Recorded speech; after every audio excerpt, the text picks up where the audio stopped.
Israel और Hamas के बीच हुआ बंधक समझौता टूटने वाला है। फिलिस्तीनी कैदियों को रिहा करने में इजराइल ने देरी की है। इस संकट ने संघर्ष विराम की संभावनाओं पर भी रोक लगा दी है। इसके अलावा ये भी लग रहा है कि बंधकों को लेकर होने वाली दूसरे चरण की बातचीत भी नहीं होगी। इस कारण इजराइल और हमास दोनों नए सिरे से युद्ध की तैयारी कर रहे हैं। 35 दिनों के संघर्ष विराम ने हमास को अपने बेहद कमजोर हो चुकी सेना को फिर से संगठित करने का मौका दिया है। इसके अलावा 14 महीने की लड़ाई के दौरान हमास के बिखरे हुए यूनिट को फिर से बनाने का भी मौका मिला है। हमास ने 7 अक्टूबर 2023 को किए इजराइल पर हमला।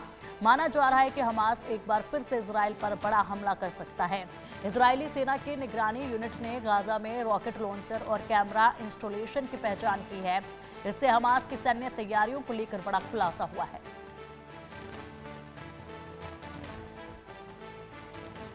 तो गाजा में नई युद्ध की तैयारी है। इजराइल और हमास के बीच में एक बार फिर से युद्ध हो सकता है। हमास की सैन्य तैयारियों को लेकर ये बड़ा खुलासा हुआ है और एक बार फिर से यहां तबाही मच सकती है। गाजा में रॉकेट लॉन्चर और कैमरा इंस्टॉलेशन की पहचान की गई है। हमास की सैन्य तैयारियों को लेकर ये बड़ा खुलासा हुआ है। अधिक जानकारी के लिए हमारे सहयोगी अजय चांडियाल हमारे साथ जुड़ गए हैं। अजय, जब दोनों के बीच में ये समझौता हुआ था उस वक्त माना जा रहा था कि समझौते के साथ ही धीरे धीरे करके हालात जो है वो सामान्य हो जाएंगे, लेकिन यहां पर रिहाई को लेकर बात नहीं बनी, जिसके चलते अब एक बार फिर से युद्ध की स्थिति होती जा रही है।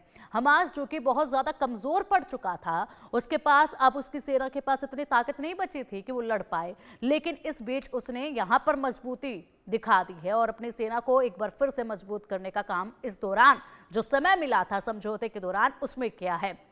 तो क्या वाकई में अब एक बार फिर से युद्ध देखने को मिलेगा यहाँ? देखिए, जिस तरीके से हमास की तरफ से रिएक्ट किया गया है और खासतौर पे जब डोनाल्ड ट्रंप ने कहा कि आप सभी बंधकों को एक साथ छोड़ दीजिए, उसने नहीं माना। उसके बाद अगर आप देखें जिस तरीके से हमास की हरकतें हुई, उसके बाद इजराइल की तरफ से भी नेतन्याहू ने साफ कर दिया कि अब वो अमेरिका के साथ मिलकर हमास को तबाह कर देंगे, गाजा को उखाड़ फेंकेंगे। वो जो टिप्पणियां हैं वो साफ बताती हैं कि अब कुछ बड़ा होने वाला है, जिस चीज को लेकर तैयारी जो है वो इजराइल करने लग गया है। और होना इसलिए भी कहीं ना कहीं जरूरी हो गया क्योंकि जिस तरीके से स्टेटमेंट्स आने लगी, हमास ने अमेरिका को जब डिनाई कर दिया तो इसका मतलब साफ है कि हमास को जो सपोर्ट मिल रहा था कुछ एक देशों का, उस सपोर्ट के बलबूते हमास ने शायद ऐसा किया और अब उसका खामियाजा भी भुगतना पड़ेगा क्योंकि इजराइल को सीधे तौर पर अमेरिका का जो समर्थन अगर मिल गया तो वो बड़ा खतरनाक जो है वो होने वाला है। बिल्कुल। और इसी के साथ अगर बात की जाए तो जो तैयारियां भी देखी जा रही हैं, जिस तरीके से इंस्टॉलेशन कैमरों को लेकर, रॉकेट लॉन्चर को लेकर जो तैयारियां देखी जा रही हैं, ये भी नई अपडेट अब सामने आ रही हैं। इन तैयारियों को लेकर, हमास के सैन्य की तैयारियों को लेकर बड़ा खुलासा हुआ है। क्या ये तैयारियां काफी रहेंगी, क्योंकि पहले बहुत बड़ा नुकसान झेल चुका है हमास?